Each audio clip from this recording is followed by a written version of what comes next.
ጤና ይስጥልን። ዛሬ የምናየው ሁሉንም የሰውነት ክፍል ሊያጠቃ የሚችለውን ህመም ነው። የሉፐስ ህመም ወይም ደግሞ SLE በመባል ይታወቃል። SLE ሲተነተን ሲስቴሚክ ሉፐስ ኤሪቴማቶሲስ ማለት ነው።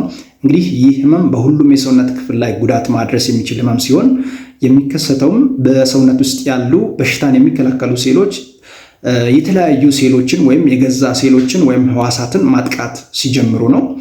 የዚህም ምክንያት በውል አይታወቅም። እንግዲህ ይህ ህመም በአብዛኛው ከ90% በላይ የሚታየው ሴቶች ላይ ነው። የሉፐስ ህመም የተለያዩ ክፍሎችን ሲያጠቃ ወይም ጉዳት ሲያደርስ የተለያዩ ምልክቶች ይታያሉ። ለምሳሌ ቆዳን አፌክት በሚያደርግበት ጊዜ ቆዳ ላይ በምስሉ ላይ የምትመለከቱት አይነት በፊት ላይ ሽፍታ ይታያል። እንዲሁም ፀጉር እንዲሳሳ ወይም ደግሞ መላጣ እንዲሆን ሊያደርግ ይችላል። በአፍና አፍንጫ ላይ ቁስል እንዲታይ ሊያደርግ ይችላል። ብዙ ጊዜ ቁስሉ ደግሞ ፔንሌስ ወይም ህመም የለሽ ነው ማለት ነው። የሉፐስ ህመም መገጣጠሚያንም ሊያጠቃ ይችላል። መገጣጠሚያን በሚያጠቃበት ጊዜ ብዙ ጊዜ ከሁለት በላይ መገጣጠሚያዎችን ነው የሚያጠቃው እና ከዛ ካጠቃ በኋላ የተለያዩ የብግነት ምልክቶች ይታያሉ። ለምሳሌ የመገጣጠሚያ ማበጥ፣ የመገጣጠሚያ ላይ መቅላት እንዲሁም ህመም ሊታይ ይችላል ማለት ነው። ሌላው ከባዱ የሉፐስ አይነት የሚባለው የኩላሊት ሉፐስ ነው። የኩላሊት ሉፐስ ኢቨን ኩላሊት ስራ እንዲያቆም ወይም ኩላሊት ፌለር እንዲከሰት ሊያደርግ ይችላል። ኢቨን ብዙ ጊዜ ለሞት የሚዳርገው የኩላሊት ሉፐስ ነው ማለት ነው። ሌላው በጣም ከባዱ የሉፐስ አይነት የሚባለው የአንጎል ክፍሎችን የሚያጠቃው የሉፐስ አይነት ነው። ይህም ደግሞ የተለያዩ ችግሮችን በአንጎል ክፍሎች ላይ እንዲከሰቱ ሊያደርግ ይችላል። ለምሳሌ ስትሮክ፣ የአእምሮ ህመም እንዲሁም ከባድ የሆነ ራስ ምታት እንዲከሰት ሊያደርግ ይችላል። ቅድም እንዳልኳችሁ ሉፐስ የተለያዩ የሰውነት ክፍሎችን ነው የሚያጠቃው። ለምሳሌ ሳምባን ሊያጠቃ ይችላል፣ ልብን ሊያጠቃ ይችላል፣ ጉበትን ሊያጠቃ ይችላል። በተለያዩ የሰውነት ክፍሎች ላይ የተለያዩ ምልክቶችን ያሳያል ማለት ነው። የሉፐስ ህመም በእርግዝና ወቅት ወይም ከዛ በፊትም ከታያ እንግዲህ የተለያዩ ምልክቶችን ወይም የተለያዩ ችግሮችን ያመጣል። ለምሳሌ ውርጃ እንዲከሰት ሊያደርግ ይችላል ማለት ነው። ስለዚህ አስፈላጊ ሕክምና ወይም ጥንቃቄ ማድረግ ያስፈልጋል።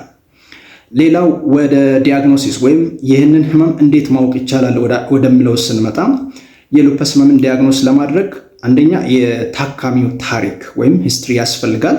ሁለተኛው የሉፐስ ምልክቶችን በታካሚው ለማየት ያስፈልጋል። ሶስተኛው ደግሞ የተለያዩ የደም ምርመራዎችን ወይም አንቲቦዲ ቴስት የሚባሉ አሉ። ለነሱ ምርመራ ማድረግ ያስፈልጋል ማለት ነው። ሌላኛው ወደ ህክምናው ስንመጣ እንግዲህ የሉፐስ ህመምን ሙሉ በሙሉ ኪውር የሚያደርግ ወይም ሙሉ በሙሉ የሚያጠፋ መድኃኒት የለም። ነገር ግን ህክምና አለው። ህክምናውም ደግሞ እንዴት ነው? በሽታው የከፋ ደረጃ ላይ እንዳይደርስ እንዲሁም ደግሞ የበሽታውን ምልክቶችን ለመቆጣጠር የተለያዩ መድኃኒቶችን መጠቀም ይቻላል። ነገር ግን የሉፐስ ህመም ያለባቸው ታካሚዎች ሁሉም ማድረግ ያለባቸው ጥንቃቄዎች አሉ። አንደኛው ራሳቸውን ከፀሐይ ብርሃን መጠበቅ መቻል አለባቸው። ይህንንም የሚያደርጉት የተለያዩ ሳንስክሪኖችን በመቀባት ነው ማለት ነው። ፀሐይ መከላከያ ክሬሞች አሉ። እነሱን በመቀባት ራሳቸውን ከፀሐይ ብርሃን መጠበቅ ይችላሉ ማለት ነው። ምክንያቱም ለምንድን ነው? የፀሐይ ብርሃን በሽታው እንዲባባስ ወይም እንዲያገረሽ ሊያደርግ ይችላል። ሌላው ሲጋራ የሚያጨሱ የሉፐስ ታካሚዎች ካሉ ደግሞ ሁሉም ሲጋራ እንዲያጨሱ ይመከራል። ምክንያቱም ሲጋራ ማጨስም በጣም ሞር ህመሙ እንዲባባስ ወይም እንዲያገረሽ ሊያደርግ ይችላል። ሶስተኛው የሉፐስ ታካሚዎች የተመጣጠነ ወይም ባላንስድ ምግብ መመገብ እንዲሁም ደግሞ የአካል ብቃት እንቅስቃሴ ማድረግ ይጠበቅባቸዋል። እንግዲህ የተለያዩ የጤና መረጃዎችን ለማግኘት የዩቲዩብ ቻናላችንን ሰብስክራይብ በማድረግ እንዲሁም ደግሞ ቲክቶክ ፔጃችንን ፋሎ በማድረግ ይተባበሩ እንዳለው አመሰግናለሁ።